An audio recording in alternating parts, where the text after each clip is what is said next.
എല്ലാവർക്കും കറിയാപ്പാസ് യാത്രയിലാണല്ലോ. ദൈവം സഹായിക്കട്ടെ. ആമേൻ.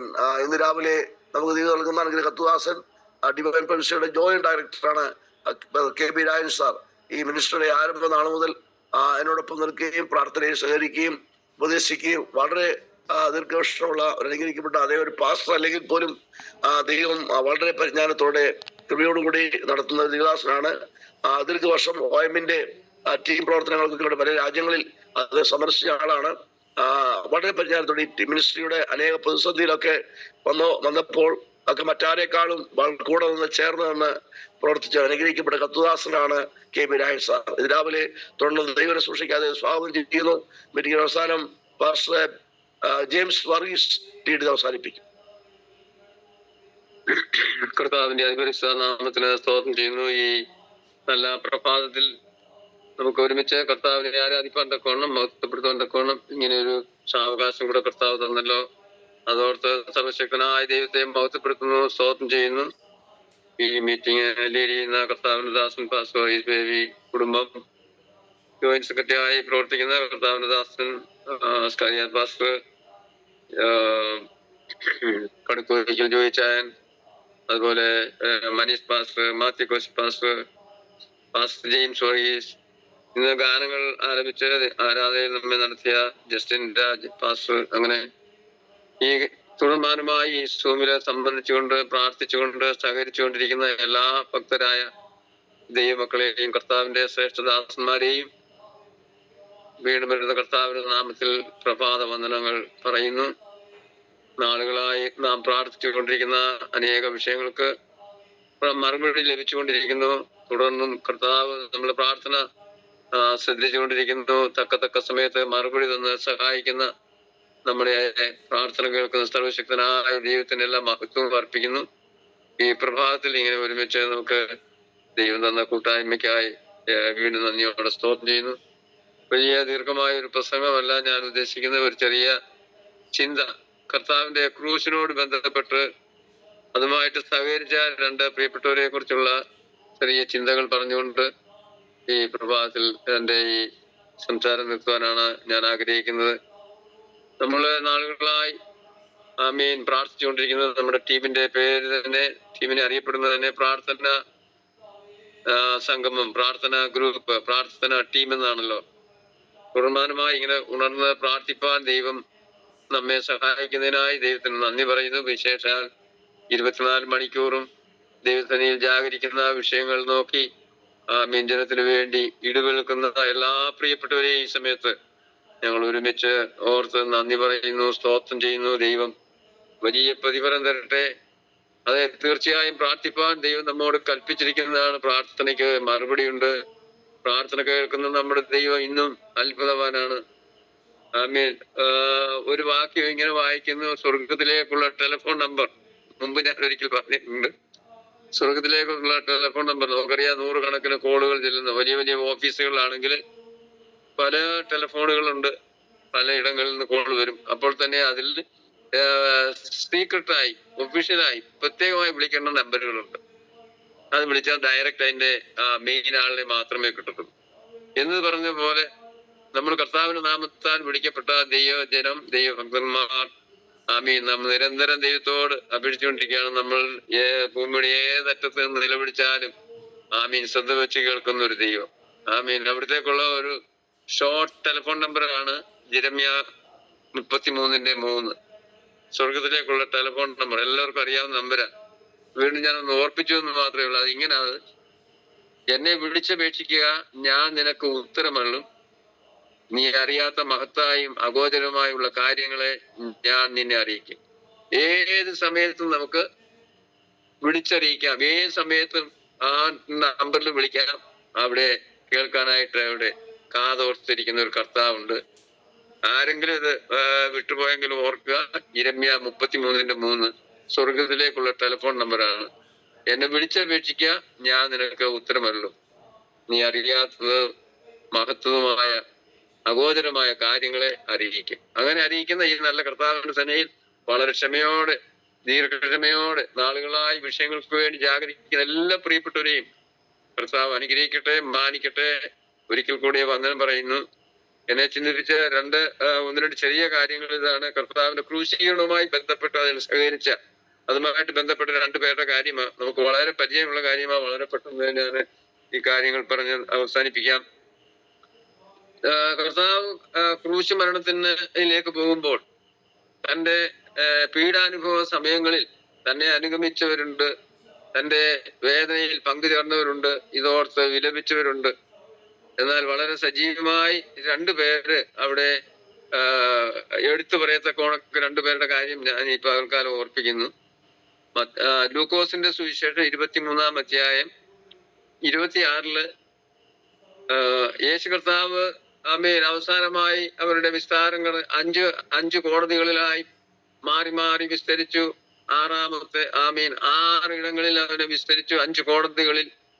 അവിടെയെല്ലാം താൻ നിരപരാധിയാണെന്നും കുറ്റവാളിയല്ലെന്നും ഒരു കുറ്റവും ചെയ്തിട്ടില്ലെന്നും ഒക്കെ തെളിഞ്ഞിട്ടും ജനകീയ കോടതി അഥവാ ജനം യേശുവിനെ ക്രൂശിക്ക എന്ന് അട്ടഹസിച്ചു. അങ്ങനെ ജനത്തിന്റെ നിർബന്ധത്താൽ പീലാത്തോസ് കൈ കഴുകിയിട്ട് അവരെ ഏൽപ്പിച്ചു. അങ്ങനെ ഭാരമേറിയ മരക്കുരിശുമായി യേശു കർത്താവ് ഗോൽഗോഥായുടെ ഉന്നതങ്ങളിലേക്ക് നടന്നു പോകുന്ന സമയത്ത് തനിക്ക് വഹിക്കാൻ കഴിയാത്ത ശാരീരികമായ ക്ഷീണം, രാത്രി മുഴുവൻ ഉറക്കളച്ചതിന്റെ, ഒരു തുള്ളി വെള്ളം പോലും കുടിക്കാൻ കൊടുക്കാത്തതിന്റെ, ദേഹമെല്ലാം അടിയേറ്റ മുറിവേറ്റ രക്തം വാർന്നൊഴുകുന്ന കർത്താവ് ദയനീയമായ അനുഭവത്തിൽ തനിക്ക് നടന്നു എഴുന്നേറ്റും മാത്രം പോകാൻ കഴിയുന്നുള്ളൂ. ഭാരമേറിയ മരക്കുരിശ് തന്റെ തോളിൽ കൊടുത്തു. അത് ചുമ്മിക്കൊണ്ട് പോകുകയാണ്. ഹാലേലൂയ. ലോകത്തിന്റെ പാപത്തെ ചുമക്കുന്ന ദൈവത്തിന്റെ കുഞ്ഞാട് എന്ന് നമ്മൾ വായിക്കുന്ന പോലെ. അങ്ങനെ ഗോൽഗോത്തയിലേക്ക് പോകുമ്പോൾ വയലിൽ നിന്ന് 23-ാം അധ്യായത്തിന്റെ 26-ാം വാക്യം, അവനെ കൊണ്ടുപോകുമ്പോൾ വയലിൽ നിന്ന് വരുന്ന ശിമോൻ എന്ന ഒരു കുറേനക്കാരനെ അവർ പിടിച്ചു ക്രൂശ് ചുമപ്പിച്ചു യേശുവിന്റെ പിന്നാലെ നടക്കുമാറാക്കി. ഈ ക്രൂശീകരണത്തോടുള്ള ബന്ധത്തിൽ ഇതുമായിട്ട് യാതൊരു ബന്ധമില്ലാതിരുന്ന കുറേനക്കാരനായ ശിമോൻ, അതങ്ങനെയാണ് അവിടെ നമ്മൾ വായിക്കുന്നത്. താന് വയലിൽ നിന്ന് വരികയാണ്. അന്നത്തെ അധ്വാനം കഴിഞ്ഞ് ഭവനത്തിലേക്ക് പോവുകയാണ്. വലിയൊരു ആരവാരം വരുന്നു. പടയാളുകളുണ്ട്, വലിയൊരു പുരുഷാരം. അത് നിലവിളിക്കുന്നവരുണ്ട്, അട്ടഹസിക്കുന്നവരുണ്ട്. അതിന്റെ മധ്യത്തിൽ പാരമേറിയ മരക്കുരിശുമായി യേശു കർത്താവ് വീണ് എഴുന്നേറ്റും ഇങ്ങനെ വരുന്നു. പട്ടാൾക്കാർ വന്ന് ശിമോനോട് പറഞ്ഞു, ഓപ്പോസിറ്റ് വരുന്ന ശിമോനോട് പറഞ്ഞു, വിളിച്ചു വരുക, ഈ ക്രൂശ് എടുക്കാൻ പറഞ്ഞു. ഇവിടെ നമ്മൾ വായിച്ച കുറേനക്കാരനെ അവർ പിടിച്ച് ക്രൂശ് ചുമപ്പിച്ചു, നിർബന്ധിച്ച് ഏൽപ്പിച്ചതാ. മനസ്സുണ്ടായിട്ടല്ല. ജോലി കഴിഞ്ഞ് ക്ഷീണിതനായി വരുന്ന കുറേനക്കാരൻ, ഇതുമായിട്ടൊരു ബന്ധമില്ലാത്തയാള്. പടയാളികൾ നിർബന്ധിച്ച് ക്രൂശ് എടുക്കാൻ പറഞ്ഞു. യേശുവിനെടുക്കാൻ കഴിയാത്ത അത്ര ഭാരമേറിയ കുരിശ് അതിന് ചുമൽ കൊടുക്കുവാൻ, അതിന് കൈത്താങ്ങ് കൊടുക്കുവാൻ കുറേനക്കാരനായ ശിമോൻ നിർബന്ധിതനായി. അങ്ങനെ താൻ ആ ക്രൂശിൽ കർത്താവിനോടൊപ്പം ക്രൂശും ചുമന്നുകൊണ്ട് തനിക്കൊരു സഹായമാകുവാൻ നിർബന്ധത്താലാണെങ്കിലും ശിമോൻ യേശുവിന്റെ പിന്നാലെ പോയി. നോക്കിയേ, യേശു കർത്താവിന്റെ ക്രൂശ് ഗോൽഗോത്തയിൽ എത്തുന്നവരെയും താനും കൂടെ ചെന്നു തന്നാലാവോളം സഹായിച്ചു. എങ്ങനെയായിരുന്നു നമുക്ക് അറിഞ്ഞുകൂടാ. അത്ര ഭാരമേറിയ മരക്കുരിശ് അവിടെ കൊണ്ടെത്തിച്ചിട്ട് താനോട് നോക്കി നിന്നിട്ട് മടങ്ങി ഭവനത്തിലേക്ക് പോയി കാണും. ഭവനത്തിൽ ചെന്നപ്പോൾ തനിക്ക് തന്റെ വസ്ത്രത്തിലെല്ലാം രക്തത്തിന്റെ പാട്, കറ. വീട്ടുകാർ ചോദിച്ചു കാണും, എന്താണ് ഇത് ഇങ്ങനെ?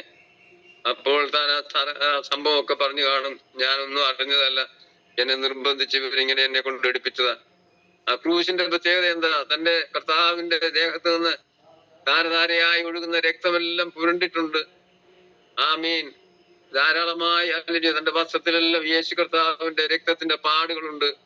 അവിടെ ചെന്നപ്പോ വീട്ടുകാരും തനിക്ക് 2 മക്കളുണ്ടല്ലോ, അവരെ കുറിച്ച് നമ്മൾ വായിക്കുന്നു. ആ മക്കളുടെ പേര് നമുക്കറിയാമല്ലോ. പിന്നീട് അവര് കർത്താവിൽ ശ്രേഷ്ഠരായി തീർന്നല്ലോ. അലക്സാണ്ടറും രൂഹോസും തന്റെ ഭാര്യയും വീട്ടിലുള്ള അപ്പനും അമ്മയും ഒക്കെ കാണുന്നു. എന്ത് സംഭവിച്ചു? അവർ പറയുന്നു. അപ്പൊ പറഞ്ഞു, ഇങ്ങനെയാണ് ഒരു സംഭവം നടന്നു. നമുക്കറിയാം, നിർബന്ധത്താലാണ് താൻ ആ ക്രൂശ് ചുമന്നതെങ്കിലും കർത്താവിന് അതൊരു കൈത്താങ്ങലായിരുന്നു, ഒരു സഹായമായിരുന്നു. പിന്നത്തേതിൽ ഈ ശിമോനെ കുറിച്ച് വായിക്കുന്നത് മർക്കോസിന്റെ സുവിശേഷം നമ്മൾ വായിക്കുന്നു. ആമീൻ കർത്താവിന്റെ ക്രൂശ് ചുമന്ന കുറേനക്കാരനായ ശിമോന്റെ മക്കൾ അലക്സാണ്ടറും ലൂക്കോസും കർത്താവിൽ പ്രസിദ്ധരായി തീർന്നു. മനസ്സോടെ അല്ലെങ്കിലും നിർബന്ധിച്ചിട്ടാണ് താൻ ക്രൂശ് എടുക്കാൻ ബാധ്യസ്ഥനായതെങ്കിലും ഹല്ലേലൂയ ഹല്ലേലൂയ കർത്താവിന്റെ നാമത്തിലായതുകൊണ്ട്, കർത്താവിന് വേണ്ടി, കർത്താവിന് ഒരു കൈ സഹായത്തിന് വേണ്ടി ആയിരുന്നത് കൊണ്ട് ഈ കർത്താവ് അത് മറന്നില്ല. തന്റെ തലമുറയെ അനുഗ്രഹിച്ചവർ ശ്രേഷ്ഠരായി തീരുവാൻ ഈ തലമുറയിൽ ഹല്ലേലൂയ ദൈവത്തിന്റെ വചനം എവിടെയൊക്കെ ചെല്ലുന്ന അവിടെ എല്ലാം രൂപസിനെയും ആമീൻ അലക്സാണ്ടറെയും അറിയും. എന്നെ കേൾക്കുന്ന പ്രിയ ദൈവമേ, കർത്താവിന്റെ നാമത്തിൽ നാം എന്തെങ്കിലും ചെയ്തിട്ടുണ്ടെങ്കിൽ മനസ്സോടെ ആമീൻ, ഇത് മനസ്സോടെ നിർബന്ധിച്ച് ചെയ്തതാണെങ്കിൽ പോലും നാം മനസ്സോടും ആമീൻ കർത്താവിന്റെ നാമത്തിൽ എന്തെങ്കിലും ചെയ്തെങ്കിൽ, ഒരു കർത്താവിന്റെ നാമത്തിൽ ഒരു ഗ്ലാസ് പച്ചവെള്ളം കൊടുത്തിട്ടുണ്ടെങ്കിൽ അതിന് പ്രതിഫലം ലഭിക്കാതെ പോകുകയില്ല. Hallelujah hallelujah. അങ്ങനെയാണെങ്കിൽ ഹല്ലേലൂയ കർത്താവിന് വേണ്ടി നമുക്ക് ഒരുപാട് കാര്യങ്ങൾ ചെയ്യാനുണ്ട്. എന്നെ കേൾക്കുന്ന പ്രിയപ്പെട്ടവരെ, ആമീൻ കർത്താവിന് വേണ്ടി വയൽ പ്രദേശത്ത് അധ്വാനിക്കുന്ന അനേക ദൈവദാസന്മാർ, പ്രത്യേകിച്ച് വടക്കേ ഇന്ത്യൻ സംസ്ഥാനങ്ങളിൽ ആരോരും അറിയാതെ ഏകരായി പോയി കർത്താവിന് വേണ്ടി വേല ചെയ്യുന്ന, മറ്റാരുടെയും സപ്പോർട്ട് ഇല്ലാതെ, മറ്റാരും അറിയാതെ കർത്താവിന് വേല ചെയ്യുന്ന അനേക പ്രിയപ്പെട്ടവരുണ്ട്. അവരോട് പ്രാർത്ഥിപ്പാൻ മാത്രമല്ല അവർക്കൊരു കൈത്താങ്ങൽ കൊടുക്കാൻ കൂടെ നമുക്ക് ബാധ്യതയുണ്ട്. പിന്നത്തേതിൽ ദൈവം നമ്മെ അനുഗ്രഹിക്കും. നമ്മെ മാത്രമല്ല നമ്മുടെ തലമുറയെയും അനുഗ്രഹിക്കും. രൂപസിനെയും അലക്സാണ്ടറെയും കർത്താവിൽ പ്രസിദ്ധരാക്കി തീർന്നെങ്കിൽ അല്ലെങ്കിൽ കർത്താവിന്റെ നാമത്തിൽ നാം ചെയ്യുന്നതൊക്കെ, ചിലവിടുന്നതൊക്കെ കർത്താവ് കണക്കിടും.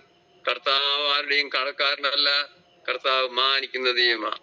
ആകയാൽ രൂപസിനെ പോലെ അല്ല ശിമോനെ പോലെ കർത്താവിന് വേണ്ടി അതിനെ അധ്വാനിപ്പാൻ ഏൽപ്പിച്ചു കൊടുത്തിരിക്കുന്ന പ്രിയപ്പെട്ടവരെ ഓർത്ത് സ്തോത്രം ചെയ്യുന്നു.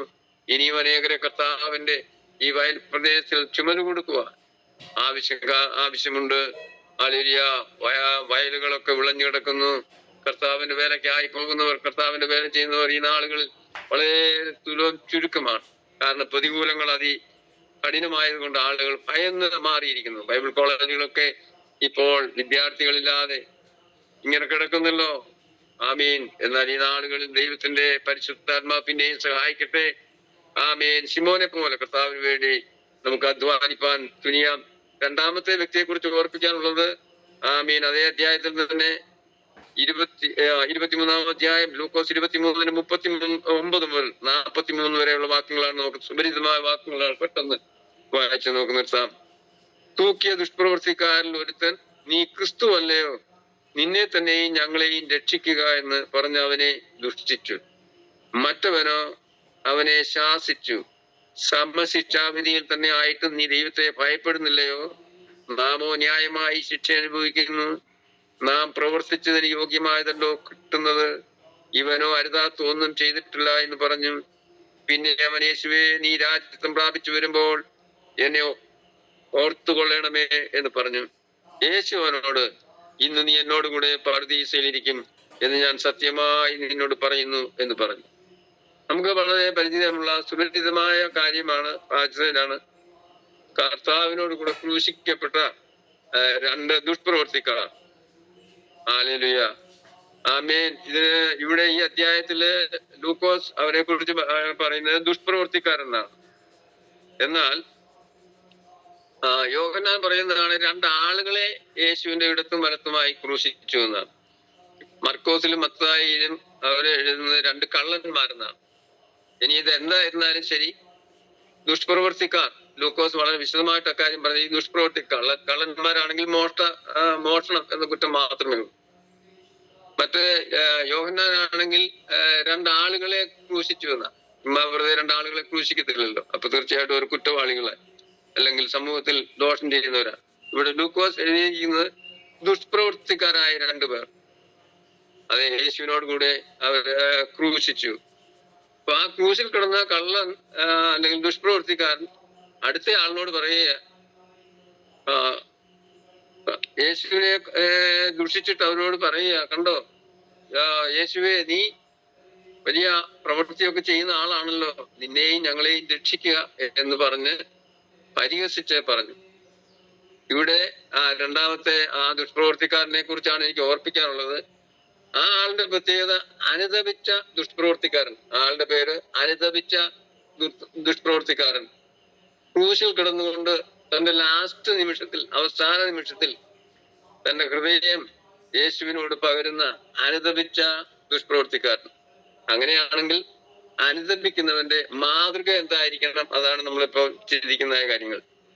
അനുതപിച്ചതായ ദുഷ്പ്രവർത്തിക്കാരൻ, അനുതപിച്ചു വരുന്ന ഒരാളുടെ മാതൃക എന്തായിരിക്കണം? ഒന്നാമതായിട്ട് പാപിയായ കൂട്ടുകാരനെ ശാസിച്ചു. ലൂക്കോസ് 23:40 പാപിയായ ദുഷ്പ്രവർത്തിക്കാരനെ ശാസിച്ചു. എന്താണ് ഇങ്ങനെ പറഞ്ഞു? മറ്റവനോ അവനെ ശാസിച്ചു. ആദ്യത്തെ ആ കുറ്റവാളി എന്താ ചെയ്യുന്നത്? നിന്നെ തന്നെയും ക്രിസ്തുവെ, നീ ക്രിസ്തു അല്ലയോ, അവനെ പരിഹസിച്ചു. നിന്നെ തന്നെയും ഞങ്ങളെയും രക്ഷിക്കുക എന്ന് പറഞ്ഞു അവനെ ദുഷിച്ചു. ഹല്ലേലൂയ. മറ്റവനോ അവനെ ശാസിച്ചു. സമശിക്ഷാവിധിയിൽ തന്നെ ആയിട്ട് നീ ദൈവത്തെ ഭയപ്പെടുന്നില്ലയോ എന്ന് ചോദിച്ചു. അപ്പൊ പാപിയായ കൂട്ടുകാരനെ ശാസിച്ചതായ ആമേൻ ഒന്നാമത്തെ മാതൃക. രണ്ടാമതായിട്ട് 41 വാക്യത്തില് തന്റെ പാപം ഏറ്റുപറഞ്ഞു. ആ രണ്ടാമത്തെ ആള് കുറ്റവാളി തന്റെ പാപം യേശുവിനോട് ഏറ്റുപറഞ്ഞു. 41 വാക്യം, നാമോ ന്യായമായി ശിക്ഷ അനുഭവിക്കുന്നു, നാം പ്രവർത്തിച്ചതിന് യോഗ്യമായതല്ലോ കിട്ടുന്നത്. ഇവനോ അരുതാത്തതൊന്നും ചെയ്തിട്ടില്ല എന്ന് പറഞ്ഞ് ഹല്ലേലൂയ തന്റെ പാപം ഏറ്റുപറഞ്ഞു. മൂന്നാമതായിട്ട് ക്രിസ്തു പാപമില്ലാത്തവനെന്ന് പ്രഖ്യാപിച്ചു. ഇവൻ അരുതാത്തതൊന്നും ചെയ്തിട്ടില്ല, ഇവൻ യാതൊരു കുറ്റവും ചെയ്തിട്ടില്ലാത്തവനാണ്, നിഷ്കളങ്കനാണ്. ആമീൻ. കർത്താവിനെ ഹല്ലേലൂയ പാപമില്ലാത്തവനെന്ന് താൻ പ്രഖ്യാപിച്ചു. ഹല്ലേലൂയ. നാലാമതായിട്ട് അത്ഭുതമാർന്ന വിശ്വാസം താൻ പ്രകാശിപ്പിച്ചു. ലൂക്കോസ് 23:42 അത്ഭുതമാർന്ന വിശ്വാസം. വളരെ അവന് പ്രത്യേകമായ പ്രത്യാശ, ഒരു വലിയ ധൈര്യം അവനുണ്ടായി. യേശുവെ 41:2 ഇങ്ങനെയാണ്, ഇവനോ അരുതാത്തൊന്നും ചെയ്തിട്ടില്ല എന്ന് പറഞ്ഞു. എന്നിട്ട് യേശുവെ നീ രാജ്യത്വം പ്രാപിച്ചിട്ട് വരുമ്പോൾ എന്നെ ഓർത്തുകൊള്ളണം. അപ്പൊ യേശു രാജാതി രാജാവായി മടങ്ങി വരും. യേശു കർത്താവ് സാധാരണ മനുഷ്യനല്ല. യേശു ആമീൻ ലോകത്തിന്റെ രക്ഷിതാവാണെന്നുള്ള ഒരു വലിയ പ്രകാശം, വലിയ ഉൾക്കാഴ്ച ആമീൻ തനിക്ക് ലഭിക്കാനായി. അഞ്ചാമത് കർത്താവിനെ കർത്താവ് എന്ന് വിളിച്ച് ഏറ്റു പറഞ്ഞു. 42 വാക്യത്തിലാണ് കർത്താവിനെ കർത്താവ് എന്ന് പറഞ്ഞ് ഏറ്റു പറഞ്ഞു. ആറാമതായിട്ട് മാതൃകാപരമായ ഒരു പ്രാർത്ഥന നടത്തി. 42 വാക്യത്തിലാണ് എന്താ പ്രാർത്ഥന? യേശുവേ നീ രാജ്യത്വം പ്രാപിച്ചു വരുമ്പോൾ എന്നെ ഓർത്തുകൊള്ളണമേ എന്ന് പറഞ്ഞു. ആമീൻ. ഹല്ലേലൂയ. ഏഴാമതായിട്ട് പ്രാർത്ഥനയ്ക്ക് തൽക്ഷണം തനിക്ക് മറുപടി ലഭിക്കുന്നു. താൻ പാപിയാണ്, ദുഷ്പ്രവർത്തിക്കാരനാണ്, ആമീൻ സമൂഹത്തിൽ ദോഷം ചെയ്തിട്ടുള്ള ആളാണ്, യാതൊരു പ്രതീക്ഷയും വകയില്ലാത്ത ആളാണ്. എന്നാൽ യേശു കർത്താവിനോട് കൂടെ ക്രൂശിൽ കിടന്നുകൊണ്ട് യേശു ആരാണെന്ന് തിരിച്ചറിഞ്ഞപ്പോൾ, യേശു കർത്താവിന്റെ ശ്രേഷ്ഠത തനിക്ക് വെളിപ്പെട്ടപ്പോൾ, താൻ മറ്റുള്ളവനെ പോലെ പരിഹസിക്കാതെ തന്നെ ഏൽപ്പിച്ചു കൊടുത്തു. തന്റെ പാപത്തെ യേശുവിനോട് ഏറ്റുപറഞ്ഞു. ക്രിസ്തു പാപമില്ലാത്തവനെന്ന് താൻ ഉറക്കെ പ്രഖ്യാപിച്ചു. ആമീൻ. തന്റെ വിശ്വാസം തന്റെ പ്രവൃത്തിയിൽ അവിടെ കാണിച്ചു കൊടുത്തു. മാത്രമല്ല ക്രിസ്തുവിനെ കർത്താവെന്ന് വിളിച്ച് ഹല്ലേലൂയ ആമീൻ ഉറക്കെ നിലവിളിപ്പായി.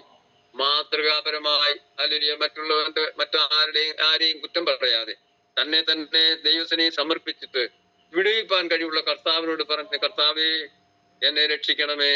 ഹല്ലേലൂയ. കർത്താവിനെ വിളിച്ച് പ്രാർത്ഥിച്ചു. കർത്താവേ നീ രാജ്യത്വം പ്രാപിച്ചു, നീ രാജാവാണ്, രാജാതി രാജാവാണ്, സ്വർഗാതി സ്വർഗങ്ങളുടെ ഉടയവനാണ്, നീ രാജാവായി മടങ്ങി വരും, എന്നെ ഓർത്തോളണമേ എന്ന് മാതൃകാപരമായി പ്രാർത്ഥിച്ചു. ഇത്രയുമായപ്പോൾ ഹല്ലേലൂയ പ്രാർത്ഥനയ്ക്ക് മറുപടി ലഭിച്ചു. അത് ക്ഷണത്തിൽ ഉടൻ തന്നെ പ്രാർത്ഥനയ്ക്ക് മറുപടി ലഭിച്ചു. 7 കാര്യങ്ങൾ തന്റെ ജീവിതത്തിൽ അവിടെ നടക്കുവാനിടയായി. നിമിഷങ്ങൾ മാത്രമേ അവശേഷിക്കുന്നുള്ളൂ.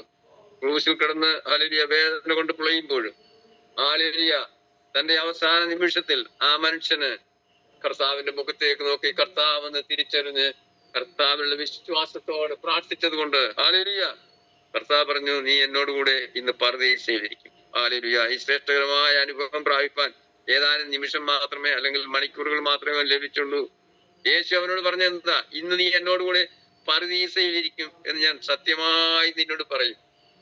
ഹാലേലിയ ജീവിതത്തിൽ ക്ലേശങ്ങൾ, ഭാരങ്ങൾ, കഷ്ടങ്ങളൊക്കെ വരുമ്പോൾ പിറുപിറുത്തു പോകാതെ, മറ്റുള്ളവരെ ഹാലേലിയ പരിഹസിക്കാതെ, കർത്താവിനെ നിന്ദിക്കാതെ, കർത്താവിന്റെ മുഖം അന്വേഷിക്കുന്ന ഒരു ദൈവ പൈതലിനെ ആമീൻ പിൻപറ്റാവുന്ന യഥാർത്ഥ മാതൃക, അനുദപിക്കുന്നവനുണ്ടാകേണ്ട യഥാർത്ഥ മാതൃക.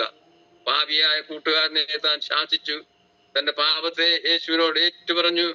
ആമീൻ. ക്രിസ്തു പാപമില്ലാത്തവനെന്ന് താൻ പ്രഖ്യാപിച്ചു.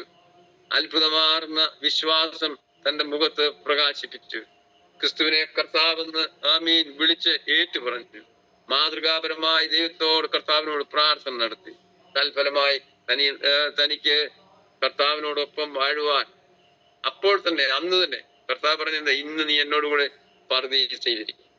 പ്രിയജനമേ, നമ്മളുടെ ജീവിതത്തിന്റെ അവസ്ഥ ഏത് നിമിഷത്തിലും ഈ കർത്താവിനോട് ചേർന്നിരിക്കണമെങ്കിൽ, ഈ കർത്താവിനോട് കൂടെ നടക്കുമെങ്കിൽ, ഹല്ലേലൂയ, ഈ കുരിശിലെ കള്ളനെ പോലെ ഹല്ലേലൂയ ഹല്ലേലൂയ അവൻ ലഭിച്ച അർഹിക്കാത്ത വലിയ മാന്യത.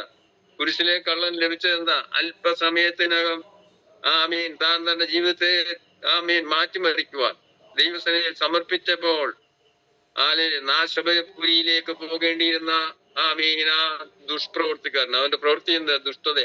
ദുഷ്പ്രവർത്തിക്കാരൻ ഇത് മാത്രമേ അവന് പ്രതിഫലമുള്ളൂ. നാശപുരിയിലേക്ക് പോകേണ്ടിയിരുന്നവൻ ഹല്ലേലൂയ അവന്റെ സമയോചിതമായ ദൈവസന്നിധിയുടെ സമർപ്പണം മൂലമായി മോക്ഷപുരിയിലേക്ക് പോകാനിടയായി. അതെ, തീർച്ചയായും പുതിയ നിയമസഭയിൽ യേശു കർത്താവിനെ പൂർണ്ണമായും ഹൃദയത്തിൽ അംഗീകരിച്ച് വിശ്വസിച്ച ഫലമായി ഹല്ലേലൂയ പുതിയ സഭയുടെ ആദ്യത്തെ വിശ്വാസിയായി തീരാൻ കുരിശിൽ കിടന്ന ആ കള്ളന് സാധിച്ചല്ലോ. ഹല്ലേലൂയ ആമീൻ. സമയം എത്ര വൈകിയാലും ഹല്ലേലൂയ കർത്താവിനെ വിളിച്ചപേക്ഷിച്ചാൽ തീർച്ചയായും ഹല്ലേലൂയ അതിനൊരു പ്രതിഫലമുണ്ട്. ആമീൻ. ഹല്ലേലൂയ സമയം തക്കത്തിന് ഉപയോഗിപ്പാൻ നമ്മെയും ഇത് ഓർപ്പിക്കുന്നു. ലഭിക്കുന്ന അവസരങ്ങൾ കർത്താവിന് വേണ്ടി നാം ചെലവഴിക്കാൻ, കർത്താവിന്റെ നാമത്തിൽ നാം ഹല്ലേലൂയ ആമേൻ കർത്താവിന് വേണ്ടി നമ്മുടെ ജീവിതം മാറ്റിവെച്ചാൽ തീർച്ചയായും ഹല്ലേലൂയ മഹത്തരമായ ഒരു പ്രത്യാശയും മഹത്തരമായ പ്രതിഫലമുണ്ട്. രണ്ട് വ്യക്തികളെ ഞാൻ ഓർപ്പിച്ചത്. ഒന്ന്, കുറേനക്കാരനായ ശിമോൻ. ആമീൻ. ഈ കുരിശുമായി യാതൊരു ബന്ധവുമില്ല, ഈ കർത്താവുമായി യാതൊരു അറിവുമില്ലെങ്കിലും ആമീൻ പടയാളികൾ തന്നെ നിർബന്ധിതാൽ ക്രൂശ് ചുമക്കുവാൻ ആമീൻ താൻ വിധേയപ്പെട്ടെങ്കിൽ ആ ഭാരമേറിയ കുരിശ്, പാപത്തിന്റെ ഭാരം ചുമന്നു കൊണ്ടുപോകുന്ന കർത്താവിന്റെ ആ ഭാരമേറിയ കുരിശിന് ഒരു കൈത്താങ്ങ് കൊടുക്കുവാൻ, ഒരു കൈ സഹായിപ്പാൻ ആമീൻ മനസ്സ് വെച്ച ഹല്ലേലൂയ ആ ശിമോനെ പിന്നത്തേൽ അനുഗ്രഹിച്ചതായി നാം കാണുന്നു. ആമീൻ. അലക്സാണ്ടറും റൂഫോസും കർത്താവിൽ പ്രസിദ്ധരായി. ആകയാൽ ഹല്ലേലൂയ അതുപോലെ ശിഷ്ടങ്ങൾക്ക് വേണ്ടി ഒരു കൈ കർത്താവിന്റെ നാമത്തിൽ സഹായിപ്പാൻ നമുക്കും ഇടയാകട്ടെ.